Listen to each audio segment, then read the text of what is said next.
ஏன் துர்காக்கு என்னாச்சு? துர்கா எங்க இருந்தாலும் வேப்பில திருவிழாக்கு கண்டிப்பா வந்துரும். அந்த மாசாணி அம்மன் அருளால எங்களுக்கு விவரம் தெரிஞ்ச நாள்ல இருந்து இதான் நடந்துகிட்டு இருக்கு. நீங்க சொல்றது எல்லாமே ஒரு பக்கம் சரியா கூட இருக்கட்டும். ஆனா துர்காவுக்கு உடம்பு சரியில்லையே, அவளால எந்திரிச்சு கூட நிக்க முடியல. அவ ஆபரேஷன் முடிஞ்சு ஹாஸ்பிட்டல்ல இருக்கா. அவளால எப்படி இங்க வர முடியும்? அவ இங்க வந்தா தானே முதல்ல திருவிழா நடத்த முடியும். அவ வராம எப்படி ஆளாளுக்கு ஒண்ணுன்னு பேசினா? அது எப்படி துர்கா இல்லாம இந்த திருவிழாவை நடத்த முடியும்? அப்புறம் அது தெய்வ குத்தமாயிரும்ல.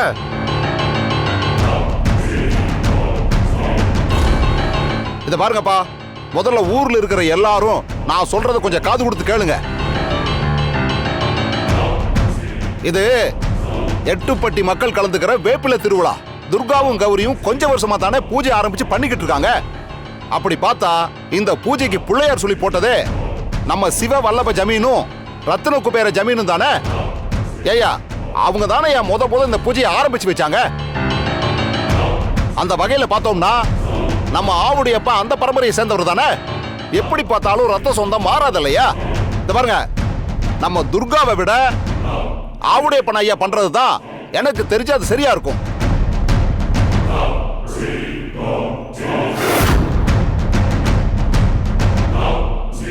ஆமா, ஐயா பண்ணாதான் இந்த பூஜை சரியா இருக்கும். அப்பதான் நம்ம ஊருக்கு அந்த ரத்த பரம்பரையோட ஐதீகம் தொடரும். அது மட்டும் இல்லாம நம்ம ஊருக்கு எந்த பிரச்சனையும் வராம செழிப்பா இருக்கும். அப்ப கோயில்ல முதல் மரியாதை பண்றது, பரிவட்டம் கட்டுறது எல்லாமே இந்த தடவை ஆவுடையப்பா ஐயாவுக்கே பண்ணணுமா? யோ, இதுல தப்பு இருக்கு. அவங்க பரம்பரை தானே இந்த கோயிலையே கட்டினது. இந்த பார், இந்த பூஜை எல்லாமே அவங்க பரம்பரையில தான் நடக்கவே ஆரம்பிச்சது. அப்படி இருக்கிறப்ப இந்த முதல் மரியாதை அவருக்கு கொடுக்கறதுல என்னையா தப்பு இருக்கு? அவருக்கு பரிவட்டம் கட்டி முதல் மரியாதை கொடுத்து இந்த வேப்பில திருவிழாவை இவரு ஆரம்பிச்சு வைக்கிறது தான் சரியா இருக்கும்னு நான் மட்டும் இல்லையா, நம்ம ஊர்ல இருக்கிற ஜனங்க எல்லாரும் அதை தான் விரும்புறாங்க.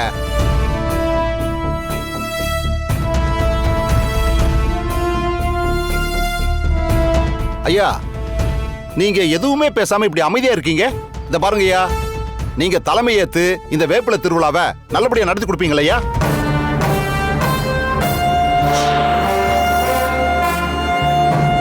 எல்லாருக்கும் வணக்கம். நீங்க பாருங்க, நீங்க ஊரு கூடி எல்லாரும் சேர்ந்து என்ன முடிவு எடுக்கிறீங்களோ அந்த முடிவுக்கு நான் கட்டுப்படுறேன். நான் இதை உங்களுக்கு பண்ணணும்னா ரொம்ப பயபக்தியோட முதல் மரியாதையை ஏத்துக்கிட்டு அந்த பூஜையை நானே விரதம் இருந்து உங்களுக்காக பண்ணி கொடுக்கிறேன். போதுமா?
வா.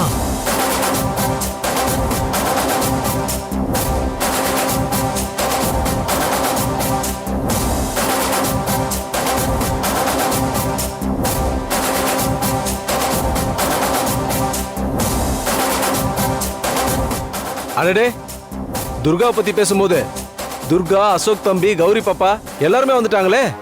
அப்புறம் என்ன, இனி எந்த பிரச்சனையும் இல்ல. மண்ணோட பொண்ணு வந்துருச்சு, கூட அந்த பொண்ணோட மாப்பிள்ளையே வந்துட்டாரு. வாங்க மாப்பிள்ள, வாங்க. வணக்கங்க. அத்தை, இவ எப்படி அத்தை இங்க வந்தா? நம்மள கேவலப்படுத்துறதுக்காகவே கிளம்பி வந்திருக்காத்த. எனக்கு என்னடி தெரியும்? நானும் உன் கூட இங்கதானே இருக்கேன். இந்த அசோக் கூட இங்க வரேன்னு ஒரு வார்த்தை போன் பண்ணி சொல்லல. அவனுக்கு இந்த ஊர் பக்கம் வர்றது சுத்தமா பிடிக்காது. இவளுங்க 2 பேரும் சேர்ந்துதான் எதையாவது சொல்லி வலுக்கட்டாயமா அவனை கூட்டிட்டு வந்திருப்பாளுங்க. இப்பதான் இவ ஹாஸ்பிட்டல்ல இருக்கான்னு சொல்லிட்டு இருக்கோம்.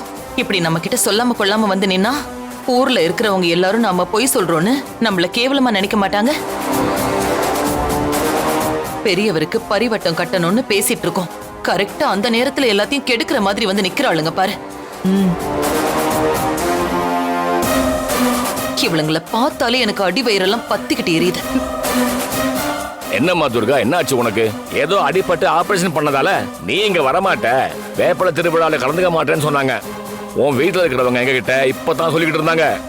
நீ என்னடானா கும்பிட போனதையோ குறுக்க வந்து நிக்கிற மாதிரி வந்து நிக்கிறியம்மா.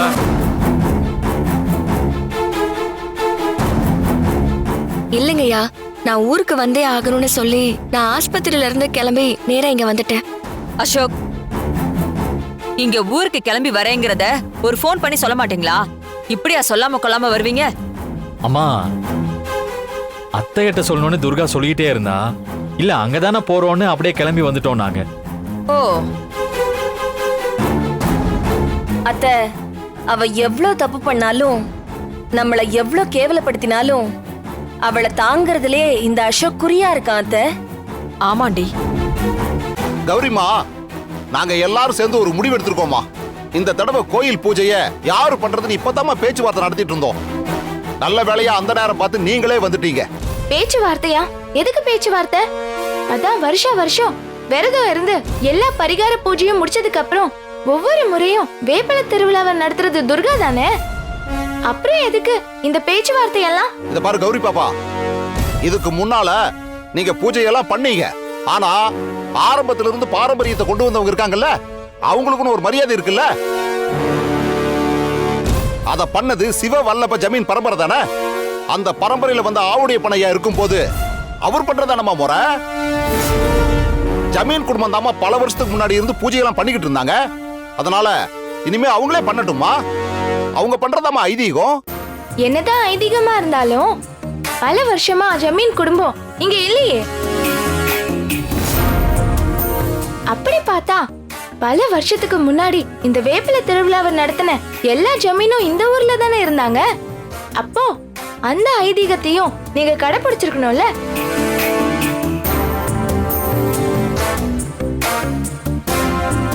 ஐயா, இவ்ளோ சொல்றீங்களே, முதல்ல வேப்பில திருவிழாவை நாம எதுக்கு பண்றோம்னு தெரியுமா? அது இந்த ஊர்ல எதுவும் கெட்டது நடக்காம இருக்கணுங்கிறதுக்காக பண்றோம். முதல்ல வேப்பில திருவிழாவை நம்ம எதுக்கு கொண்டாடுறோம், ஏன் கொண்டாடுறோம், அதுக்குண்டான பரிகாரத்தை எல்லாம் ஏன் துர்கா தான் பண்ணணும்னு முதல்ல தெரிஞ்சுக்கோங்க. அதுக்கப்புறம் எதுவா இருந்தாலும் பேசிக்கலாம். சரி, எங்களுக்கு எதுவும் தெரியாது, ஆனா உனக்கெல்லாம் தெரியும்ல.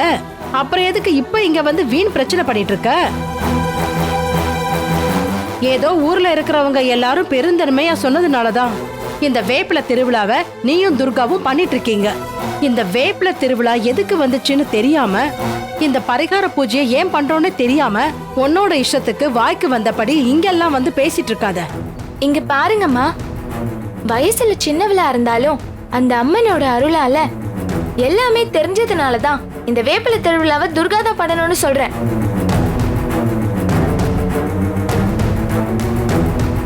ஆனா நான் இப்ப சொல்ல போறது இங்க கூடி இருக்கிற பெரியவங்க எல்லாருக்கும் தெரியுமா தெரியாதான்னு எனக்கு தெரியல. ஆனா இருந்தாலும் இப்ப சொல்ல வேண்டியது என்னோட கடமை, அதனால நான் சொல்றேன். பல வருஷத்துக்கு முன்னாடி இந்த ஊர்ல 7 பேர் கூட பிறந்த அக்கா தங்கச்சிங்க இருந்தாங்க. அந்த நேரத்துல இந்த ஊர் மக்களுக்கு ஒரு தீய சக்தியால ஆபத்து வந்துச்சு. அதனால இந்த ஊரே அழியிற அளவுக்கு அடிக்கடி துர்மரணங்கள் ஏற்பட்டுச்சு. அப்புறம் ஒரு நாள் காட்டுக்கு 7 பேரும் விறகு எடுக்க போயிருந்தாங்க. அப்போ அங்க இருக்கிற தீய சக்திய நேர்ல பாத்திருக்காங்க. அதுக்கப்புறம் அத பார்த்து பயந்து போன அந்த 7 சகோதரிகளும் காட்டுல ஒவ்வொரு திசை பக்கமா ஓடிட்டாங்க. அவங்க போனதுக்கு அப்புறமும் இந்த ஊர்ல அதே மாதிரியான அசம்பாவிதம் நடந்துட்டு இருந்துச்சு. அதுக்கப்புறம் பிரிஞ்சு போன அந்த 7 சகோதரிகளும் ஒண்ணு சேர 7 வருஷம் ஆயிடுச்சு. அந்த 7 சகோதரிகள்ல ஒருத்தவங்க தான் ரேணுகா தேவி. அவங்க இடுப்புல ஒரு கை குழந்தைய வச்சுட்டு வந்தாங்க. மத்த 6 பேரும் ரேணுகா தேவிய பார்த்து இந்த குழந்தை எப்படி வந்ததுன்னு கேட்டாங்க. இது அந்த அம்மனே கொடுத்த குழந்தைன்னு சொன்னாங்க. ஆனா அவங்க சகோதரிகள் 6 பேரும் நம்பவே இல்ல. அப்ப ஏன் மேலேயே சந்தேகப்படுறீங்களான்னு சொல்லிட்டு அதை நிரூபிக்கிறதுக்காக அவங்க உடம்பு முழுக்க வேப்பிலைய கட்டி நெருப்புல இறங்க போனாங்க ரேணுகா தேவி. அந்த நேரம் பார்த்து அந்த அம்மன் அருள் கொடுத்து இந்த குழந்தைய ரேணுகா தேவிக்கு கொடுத்தது நான் தான் அப்படின்னு சொன்னாங்க. நீங்க 7 பேரும் ஒன்னா சேர்ந்து வளர்க்க போற இந்த குழந்தையோட வம்சம் தழைச்சு வர வர எனக்கான எல்லா பூஜையையும் அவங்க தான் வாழையடி வாழையா செய்யணும்னு எவ்வளவு தடைகள் உங்களுக்குள்ள வந்தாலும் நீங்க 7 பேரும் பண்ற பரிகார பூஜையை பார்த்து நான் மனம் மகிழ்ந்து மன நிறைவடைவேன்.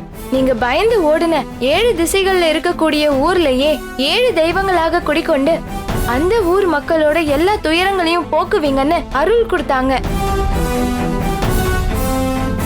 7 திசையில இருக்கக்கூடிய 8 பட்டி கிராமமும் நல்லா இருக்கணுங்கிறதுக்காக இந்த வேப்பிலை திருவிழாவை என் துர்கா நடத்தணும்.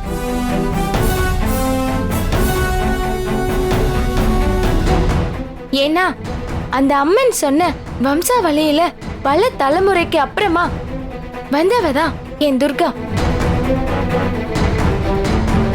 இந்த வேப்பிலை திருவிழாவை துர்கா தான் நடத்தணும்னு நீங்களோ இல்ல நானும் முடிவு பண்ணல.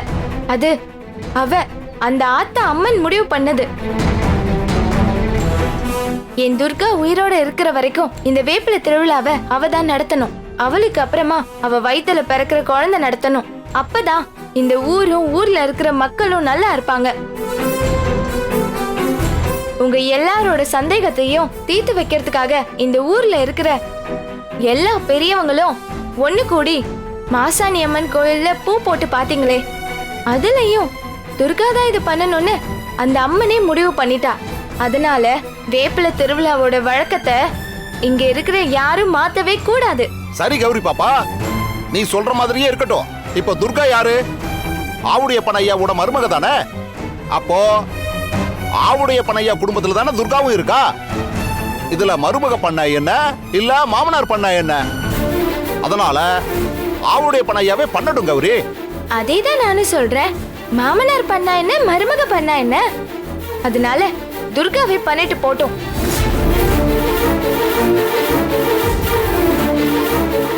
துர்கா பண்ணா மட்டும்தான் அந்த திருவிழா தெய்வ குத்தம் இல்லாம சரியா முடியும். அது எப்படி கௌரி? இதுக்கப்புறம் எனக்கு தெரிஞ்சு துர்கா பண்ணாதான் அது தெய்வ குத்தம் ஆயிரும்.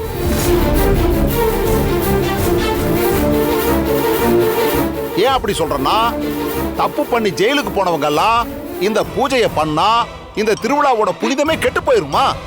அதனால துர்காவை வச்சு பண்றது சரியா வரும்னு எனக்கு தோணலாமா?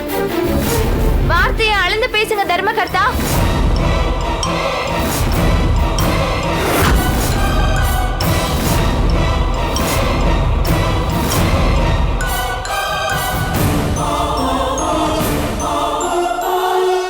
ஜெயிலுக்கு போறவங்க எல்லாம் தப்பு பண்ணவங்க கிடையாது. துர்கா மேல சந்தேகப்பட்டு தான் ஜெயிலுக்கு கூட்டிட்டு போனாங்களே தவிர அவ மேல எந்த ஒரு தப்பும் இல்லைன்னு கோர்ட்டே அவளை நிரபராதின்னு விடுவிச்சுட்டாங்க. அப்படி இருக்கிறப்போ துர்கா தான் தப்பு பண்ணான்னு நீங்க எப்படி சொல்லுவீங்க? அவ நிரபராதின்னு சொல்லி கோர்ட்டே அவளை விடுதலை பண்ணியிருந்தாலும் சரி, அந்த ஜெயில் வாசலை மிதிச்சதுனால அத ஒரு தீட்டு மாதிரி தானே ஊருக்குள்ள எல்லாரும் சொல்லுவாங்க. இங்க பாருங்க தர்மகர்த்தா சார், நீங்க இப்ப நடத்த போற இந்த ஃபங்க்ஷன் ஃபார்மாலிட்டிஸ் இத பத்தி எல்லாம் எதுவுமே எனக்கு தெரியாது. ஆனா ஒன்னே ஒண்ணு மட்டும் சொல்றேன், துர்கா ரொம்ப நல்லவன். அவ மேல அபாண்டமா பழிய போடாதீங்க. பாத்தியா, இவன் ஒருத்தனே போதும் அவளை பெரிய நல்லவளாக்கி போஸ்டர் அடிச்சு நம்ம குடும்ப மானத்தையே வாங்கி நார் அடிச்சிருவான். அக்கா, அவ பண்றதெல்லாம் பார்த்தா எனக்கு அப்படி பத்திக்கிட்டு வருது. அத்த, இன்னும் என்னென்ன கன்றாவியெல்லாம் இங்க நடக்க போதோ தெரியல அத்த. இல்ல இது துர்கா தான் பண்ணணும். துர்காவும் கௌரியும் தான் பண்ணணும். அப்பதான் இந்த ஊர் நல்லா இருக்கும். இல்ல இது ஆவுடையப்பன் தான் பண்ணணும். ஜமீன் வம்சம் தான் இதை பண்ணணும். அப்பதான் ஐதீகம் தொடரும். அதெல்லாம் முடியாதுங்க, துர்கா தான் பண்ணணும். இல்லையா ஆவுடைய அப்பா இங்க தான் பண்ணணும். அதெல்லாம் முடியாது. சும்மா எல்லாரும் பேசிட்டு இருக்காதீங்க. ஆவுடைய பையன் பண்ணாதான் கரெக்டா இருக்கும். அதான் சரி. கண்டிப்பா துர்கா தான் பண்ணணும். யாரும் கண்டிப்பா ஏத்துக்க மாட்டோம். ஐயா என்னது இதெல்லாம்? ஊர் மக்கள்லாம் பேச விட்டு வேடிக்கை பார்த்துட்டு இருக்கீங்க. எங்க அப்பா என்னமோ இதுக்கெல்லாம் ஆசைப்பட்டு வந்த மாதிரி பேசுறீங்க. அசிங்கப்படுத்துறீங்களா கூப்பிட்டு வச்சு? இல்லங்க, துர்கா தான் பண்ணணும். ஏய், ஆமாங்க, துர்கா தான் பண்ணணும். துர்கா தான் பண்ணணும். ஆவுடைய பையன் தான் பண்ணணும். யாரும் கண்டிப்பா ஏத்துக்க மாட்டோம். நிறுத்துங்க.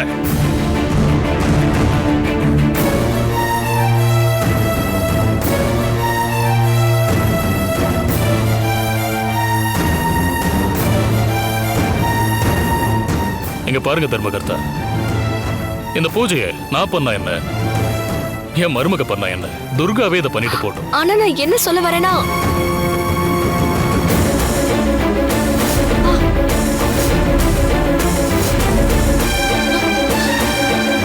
இல்லையா அது வந்து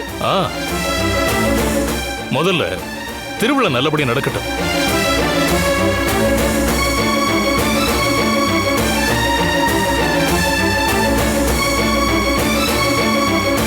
என்னதான் இருந்தாலும் பெரிய மனுஷன் தான்.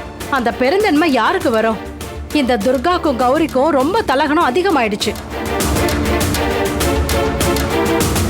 ஏங்க, இத்தனை நாளா இந்த துர்கா தானே பூஜை பண்ணா. இந்த தடவை பரிவட்டம் கட்டி பூஜை பண்ணி நீங்களே நல்லபடியா வேப்பல திருவிழாவை ஆரம்பிச்சு வைங்க. நான் ஏற்கனவே சொன்ன மாதிரி தான், இந்த ஊர்ல இருக்கிற நாம எல்லாரும் ஒண்ணு கூடி ஒரு முடிவெடுத்து பண்ணணும். அதனால வந்த இடத்துல எந்த பிரச்சனையும் வேண்டாம்.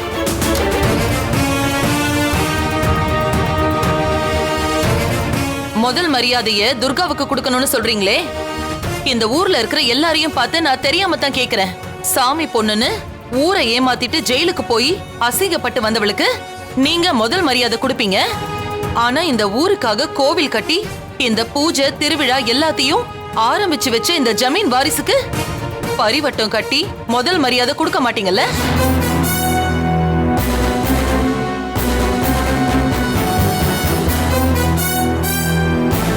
அகிலா, நீ பேசாம அமைதியாரு. மாமா, இந்த பூஜையை நீங்க பண்றது தானே முறை, அதனால நீங்களே பண்ணுங்க மாமா. பரவாயில்லம்மா துர்கா, நீ பண்ணாதான் இந்த ஊர் நல்லா இருக்கும்னு கௌரியே ரொம்ப தெளிவா சொல்லிடுச்சுல்ல. அதனால நீயே இந்த பூஜையை பண்ண.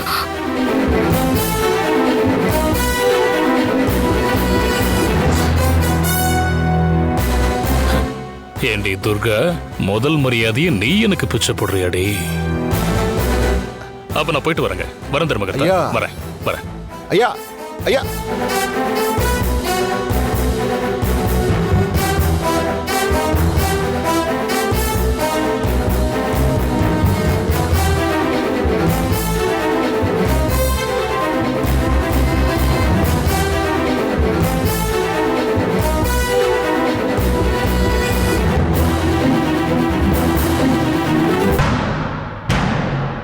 கௌரி, இருந்தாலும் நீ இவ்ளோ பிடிவாதமா இருக்க வேண்டிய அவசியமே இல்ல கௌரி. நம்ம எல்லாரும் சேர்ந்து அம்மனுக்கு முழு மனசோட வழிபாடு நடத்தணும், அவ்வளவுதானே? அப்படி இருக்கும்போது வேப்பில திருவிழாவை நான் பண்ண என்ன, ஆவுடைய அப்பன் மாமா பண்ண என்ன? இங்க பாரு துர்கா, நான் எப்பவுமே உன் விஷயத்துல பிடிவாதமா இருந்ததில்ல, அது உனக்கே தெரியும். ஆனா இந்த விஷயம் அப்படி இல்ல துர்கா, இது சாமி காரியம். சாமி காரியம் தான், நான் இல்லன்னு சொல்லல. அதுக்காக நான் வந்து தான் பண்ணணும்னு அம்மன் வந்து சொன்னாலா என்ன?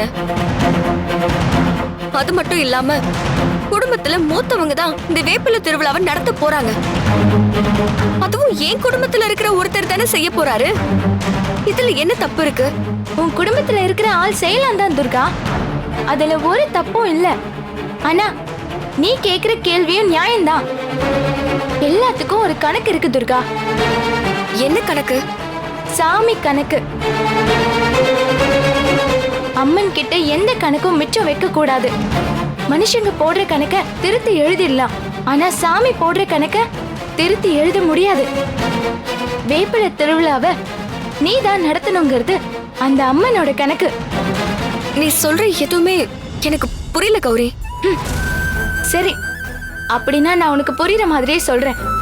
உனக்கு ஞாபகம் இருக்கா துர்கா, ஒரு முறை இந்த ஊர்ல பெரிய தொற்று நோய் வந்து மக்கள் எல்லாரும் ரொம்ப கஷ்டப்பட்டாங்க.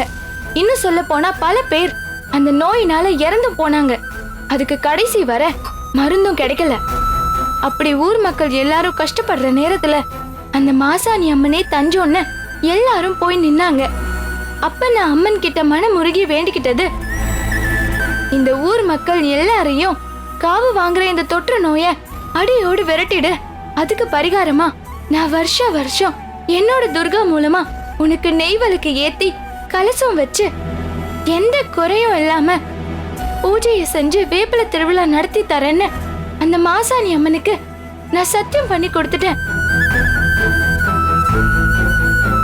அந்த நிமிஷத்துல இருந்து நீதான் வருஷம் இந்த ஊர் மக்களுக்காக விரதம் இருந்து ஆத்தாவுக்கு நேர்ந்துகிட்டு இந்த வேப்பில திருவிழாவை எடுத்து நடத்திட்டு வரல. எல்லாம் புரியுது கௌரி. ஆனா நான் என்ன சொல்ல வரேன் சொல்ல வேண்டாம் துர்கா. இது ஒண்ணும் சட்ட புத்தகம் இல்ல, மாத்தி மாத்தி எழுதிக்கிறதுக்கு சாமி புத்தகம். அதுவும் அம்மன் கணக்கு வழக்குல கராரா இருப்பா. அவகிட்ட நீ வாக்கு மாறக்கூடாது துர்கா. இதுக்கு பதிலா அது, அவருக்கு பதிலா இவருன்னு அம்மன் கிட்ட நீ மாத்திலாம் செய்ய முடியாது.